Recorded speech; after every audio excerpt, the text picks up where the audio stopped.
Good day, folks. This is Judy at Green Pastures Farm.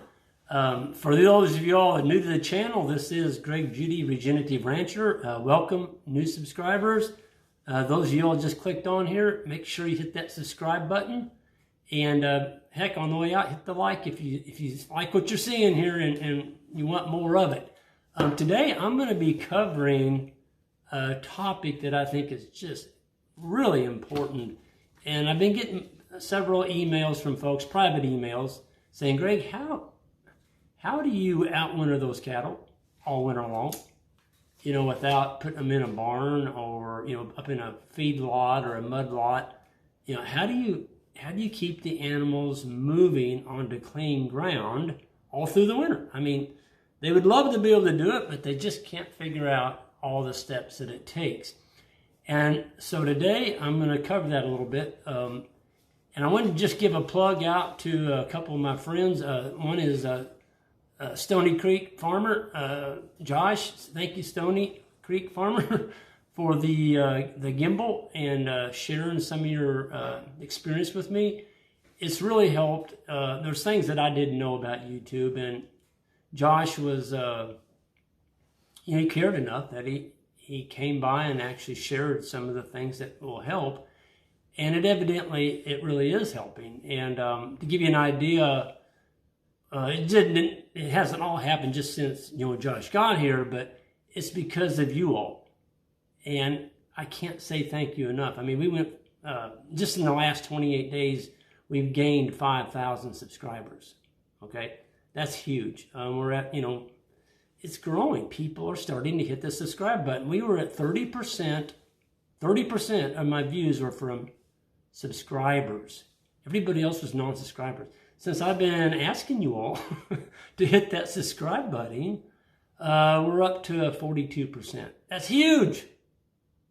I said 42%. I misspoke. It's 45%. I'm sorry about that. 45%. So, yeah, you are doing it, man. I love it. And we're getting a whole lot of people that are excited about getting back on the land. And there's so many things that go into this, folks. So many mistakes that you can make, and costly mistakes, and that's what I'm about, is trying to prevent those and help you out along the way. And people say, but Greg, why are you doing this? Why are you giving this stuff away for free on YouTube? You're not charging anybody nothing, you're just giving it away. I want to help people, darn it. And if I can't help people, I think there's value there in helping people. And at the end of the day, when I get an email from somebody that says, Greg, you've changed our whole life. We are on the farm. We've been practicing what you've been teaching, and things are going awesome. Thank you. That's payment enough for me. I mean, I want to see more people be successful on the land. And you don't need to have 1,000 acres. You can do it with 20 acres, 5 acres, 1 acre and a milk cow. I don't care. The practices are the same. The theory is the same. Ian, my great friend in Africa, Ian Michelinus, he runs 14,000 acres. He's got a large operation. He's running anywhere from 4,000 to 6,000 cows on there. But Ian's even said it doesn't matter how many animals you have. The practice and the theory is the same. Now, there's going to be different rest periods, of course, different precipitation rates. Things are going to grow faster, maybe slower. You're in a more brittle environment where things aren't breaking down as quickly. But the technique and the ideas that we teach here, it doesn't matter where you live. They work, okay? So let's get to the point. I made a cheat sheet here because I didn't want to forget anything. You know how it is when you get to talking about something. I made a list of items. So first of all, how do you outwinter all winter long, Greg? How do you do that? Well, it starts in the spring. But I thought you were talking about winter, Greg. No, we're talking about spring. So when your plants start growing in the springtime, don't get on too soon. Okay? You've got to let that plant get a head start. And the way you do that, the first year, you may have to feed hay a little bit longer than you want to let your plants get going. Because I've got people saying, but Greg, my farm, it looks like a golf course. How do I do it? How do I get started? Well, you've got to grow some carbon. You've got to let your plants rest. And so if you don't let them rest, you're not going to ever get there. So in the springtime, let your plants get going. Right when they get that third to fourth leaf on them, you can start taking the tips off those plants. Just graze the top and move. Graze the top and move. Move your animals fast. You don't want those animals to take a second bite, because your whole pasture sward is like a rose bush. You know, when you prune a rose bush, it sends back more appendages. Instead of having one leaf, you get 2, 3, 4. So the more the cattle prune that plant, short duration, quick moves, the more leaves you grow. And so, well, how does that correspond to winter? Well, it starts in the spring. We call that growing your haystack. And so as the summer progresses, you keep doing that, your stand of grass gets thicker. It gets thicker. So by fall, you've got this massive sward of grass. And people say, but Greg, I thought you just stockpile a percentage of your farm, like the back 40 or the back 20 or whatever. Maybe you've got 20 acres and you just stockpile 5 of it, whatever. No, that's not what you do. You stockpile the whole farm. And you do that grazing the way that we're teaching, especially, you know, we go through the whole 9 yards at our spring grazing school. And, you know, we've already sold out the first one. The second one's going to be probably sold out really quickly. But folks, it takes management. It takes management. And it really does. You gotta watch several different things. One is, if you get into summertime and droughts are normal, okay, you don't have the grass that you had in the springtime because you haven't had any rain. The temperatures are now up to 100 degrees. What do? Well, you don't stick your head in the sand. You have got to act immediately, and that means sell off some animals. Those can be steers, those can be yearling bulls, they could be some bred heifers, they could be maybe your older cows. That's what I would probably be looking at. Some of the older cows, keep your heifers. Keep the very best heifers. Don't sell those. Those are priceless. They're like red rubies. You got to keep them, okay? That's the future of your herd. Sell off some animals. That takes some stress off your grass. Don't have 2 herds. I had a guy email the other day, I want to do what you're doing, but here's what I can't change. I've got 4 herds. I can't change that. You know, I've got registered stuff, so this bull's got to breed this group of cows, and just went on and on. Well, I've got the yearlings. They've got to be over there. I'm like, sorry, you're not going to be able to do what I can do. You've got 4 herds. So you've got to bite the bullet and combine those herds. People say, but Greg, why are you running those bulls through the winter with those cows? It's one herd. It's one herd. We sell a lot of bulls. I'm not going to have another herd out here, 30, 40, 50, 60 bulls grazing around my farm in the wintertime at a separate spot. It's going to kill me. It's absolutely going to kill my grazing management. So we run them with the herd until March. They take out. We put them back in the herd in July. It's not a perfect science, but it works. We're making it work. Sometimes you have to do things differently. And I get chastised for that. I get some YouTubers, they're pretty hot. Like, what you're doing just doesn't make sense. Well, that's fine. You have a right to your opinion. And, I like opinions, and I like for you all to respond. I do have a couple rules, so I'm going to cover that right now. Don't cuss. If you cuss, I will block you.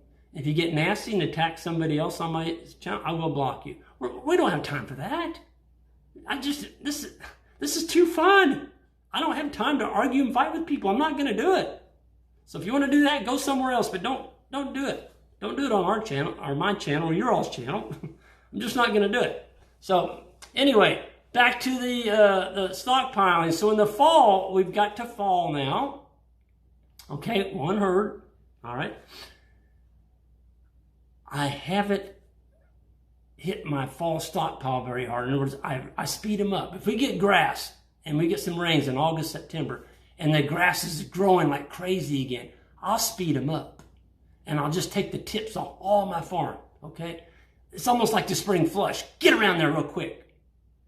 If you slow up in the fall, you're taking those plants down too short, you're killing your winter stockpile. You're taking it off too soon. The plants are still actively growing, okay? Until the first killing frost, whenever that is in your area. So now we're into wintertime. Well, in the wintertime, we flash graze around our farm, just focusing on the top third of the plant. So we're going to get 2 grazes off our entire farm through the winter. So we're keeping them out of mud because we've got 2 passes around our entire farm. I don't care if you've got 40 acres or 160, it doesn't matter. You've got to be stocked appropriately. If you've got 40 acres and you've got 40 cows in there, you're overstocked for winter, unless you're doing something that I don't know about. Folks, you can't magically winter more cows than what you've got forage out there. I think you should have some insurance policy out there. If you live in the winter like we have, we get snow and ice. Don't wait for the snow and ice to have some insurance. We're talking about some large round bales of hay. Get those things bought in the summertime. The other thing that helps us is we unroll our hay. We don't use bale rings. So we may graze in the morning. Like this morning, we moved the cows on the stockpile. This is the March 5th. Cows were just doing backflips, man. I mean, they were hopping and jumping and kicking. Their tails were up in there, and they were up on some beautiful, clean ground. Now, that ground was grazed back in deer season in November, okay? But it's had 2.5 months. It's had 2.5 months of rest. So it had rain and snow on it. It's not muddy. It's soft out there, but we're not going to be there very long. Because tonight, we unrolled some hay behind them. That's some of our insurance, okay? Because it is March mud month. We're going to put some hay out behind them. It's 2-year-old hay. It needs to be fed. By God, we unrolled some hay behind them. So tonight, they're going to come off stockpile, which we gave this morning. We'll kick them back on that hay tonight. Anything that you can do to extend your winter grazing. That's the other benefit of buying your hay in the summertime. Folks, I don't know where you live at. Your hay prices may not be compatible with where we're at. But in Missouri, you're looking at $35 to $40. That's pretty darn cheap insurance. You know, we pencil out about 1 bale per cow for the whole winter. That's it. But we're still grazing. We're still grazing. We're moving them. I mean, if we'd had to leave the cows where they're at, this is Thursday. If we'd had to leave the cows where they're at yesterday, we would have mud. I mean, it's that soft out there. We can't go back. We're moving. And so by having one herd, you're not having 2 herds going around your farm at the same time. That kills your recovery period. It's using up more clean ground that you could be bringing that one big mob onto. And the other thing I'll touch on a little bit, you've got to have moderate-sized cows. You can't outwinter when you're getting rain all the time with these monster cows. Go to the sale barn and look at what's bringing through that rain. Oh, we got a great big one coming through. Boy, she's a nice big cow. Folks, there's no such thing as a nice big cow in my vocabulary in winter grazing when it's wet. Because I'm going to lose money on that cow. You know why? She cannot graze in my pasture. There's no way. She's going to have to be in a mud lot. I'm going to have a four-wheel drive tractor or something to get hay in there to her. You can't bring a pickup in there. It's going to have to be a four-wheel drive tractor. What's that going to do to my land? Nope. Our cows haven't been on a mud lot or a barn area all winter long. We don't have any place to put animals in the winter. Animals don't belong in barns. They absolutely do not. Now, if you're in North Dakota, it's 40 below zero. I've been out there. A lot of those guys, the cattle were out, but they had a windbreak up. A long fence facing north. Those cows could get behind that windbreak, and that's where they were feeding them hay at, behind that windbreak, just to knock the wind off them. Cows can take cold. They can't take cold and wet. Okay, when they get wet and they can't get out of the wind, I say cold and wet. They can take cold and they can take wet. It's the wind. They got to be able to get out of that wind. So keep the hides dry. How do you do that? Keep them out of the mud. Man, you go by some of these places and the cows are just caked in mud. That's a cow that's going to require more forage or more hay because her hair coat is caked in mud. She can't stay warm. So she's going to burn more BTUs, which requires more forage to keep her warm. Let me look back at my list, make sure. Okay. I think I've covered some of that. You know, you've got to, it starts in the spring. You've got to plant all the time. Don't overgraze your plants. If you come back too soon, okay, let me show you something. So this is the end of the pin. If your plants are right out to the point, so I'm going to stick out the end of that pin. Your plants have formed back to a perfect point on the tip. You're coming back about right. The plants have had a chance to recover. If you come back and the plants are blunt, like the end of that pin on this end, your plants aren't recovered. You came back too soon. Well, why'd you come back so soon? Maybe it's because you got 2 or 3 herds. You ran out of a place to put them. Okay. That's why, we're emphatic. When we do take the bulls out, the bull calves, we just took out 60 head the other day, and they weren't balling this morning. This is the 3rd day. There wasn't a single bull balling. So now, where they're at, we've got about 5-6 more days of grazing in there. Then they're going to be put in with the sheep. Yep, we're going to have a flurry. I've already got the sheep flock. I don't want a 3rd herd in the springtime. I just don't want to do that. So I'll have my cow-calf herd, and then the bulls go in with the sheep. I've still just got 2 herds. Folks, or you might call it a flurd, flock and a herd. They call it a flurd. But I've got 2 groups of animals. That's huge, especially in the springtime. You want the biggest horsepower engine you can put together in the spring. Why? Because your plants are beasts. They're trying to get away from you, to put a seed head on. The only purpose of a plant in its life is to reproduce, to put on seed, so it'll be there next year. Your purpose as a grazer with your herd of animals is to try and get around that farm and nail those leaves. Don't take them off too short. You're harvesting solar energy, very high energy in the top of those plant leaves, and you're keeping it in a more vegetative state. If you let your whole farm go to seed heads, well, then it's like feeding your cows trees. Okay, those plants aren't very palatable. There's not much energy in them, and you're going to start seeing condition on your cows drop off. You shouldn't do that. It's not the way to make money in the grazing business. But with having said that, I think I've covered it pretty well. I wanted to give a plug.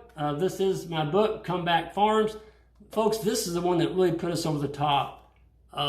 This is my 2nd book, and my first one was No Risk Ranching, where I got started. I was almost broke. I started leasing land, and today, many years later, I say many, I started this journey right here when I was 40, and I quit my town job at 50. So there's an old saying, I believe it. Folks, you got to give it 10 years. It takes 10 years for anything you start at to be successful, okay? You've got to be willing to go through these, the humps, and there's going to be high points, there's going to be low points. You've got to go through that. That's part of your growing process. And I'm going to cover that in detail. I had a guy the other day say, Greg, I want you to, for us guys that are, and ladies that are still working in town, I want you to go through your detailed daily routine and what it looked like. I think it's going to be a great video, and that's going to be coming up. So look for that one. I think I'm gonna stop right there. But thank you all, and for you all, hit that subscribe button. Thanks again. We're gonna get this. There's a lot of people starting to sign up, and I love it. And with that, and you Oklahoma guys, here's my hat. That's why I got this hat on. Everybody said, from Oklahoma, I had a guy call me and he goes, Greg, I'm sorry. He said, that stocking hat just don't do much for us cowboys. And I'm like, well, you know what? When it's 5 below 0 out in the morning, I got that scarf wrapped around my neck and that stocking hat. This cowboy hat don't do too much for my head. But anyway, I told him, I said, I'll do a video with you with I've got a cowboy hat on here. So this is for you guys in Oklahoma that were giving me grief about my stocking hat. Anyway, this is Greg Judy signing off. Hit that subscribe button. We'll see you down the road. Thank you all.